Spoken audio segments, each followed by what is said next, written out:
for example, the U.S. will say that, oh, sanctions are working, and some of the opponents of Iranian regime outside of Iran are saying, yeah, more, we want to put pressure on them. And then you've got Khamenei going on to Friday prayer saying, you know what, sanctions are good.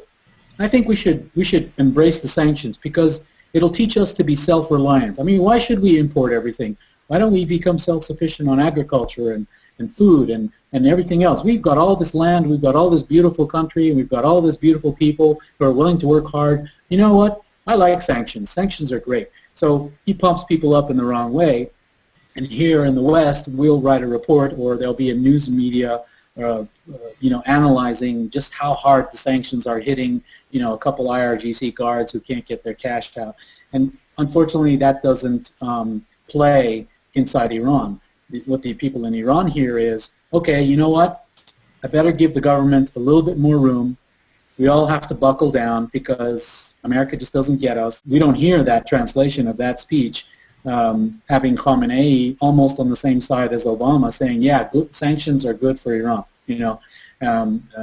That's never going to come out. And so it's important for media like yours and the real sort of the on-the-ground media to really hear and listen to what's being said inside Iran rather than just go for the political rhetoric that the sides seem to want to promote. There was a recent study done that was confirmed by a buddy of mine who just went to Iran, and 20% of the older generation who remember the United States in a fond way watch VOA. Another 20% are of that same older generation who remember England in that fond way, because England and the U.S. always have had sort of presence in Iran and a various cultural effect on a whole generation. Those are the older generations that remember those days. The younger generation has no clue about America or England ever being involved in Iran at all, so they have no basis of understanding. So those two older generations, the older English folks and the older American fans, they watch VOA because they just trust the brand.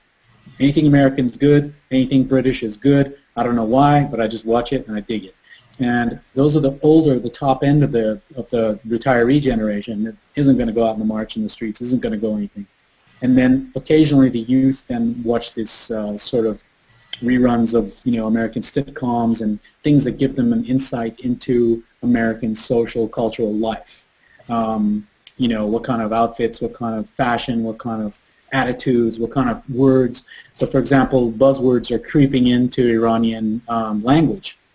English buzzwords, American buzzwords, and so they basically, they have all kinds of the latest terminology creeping into the language because of these media.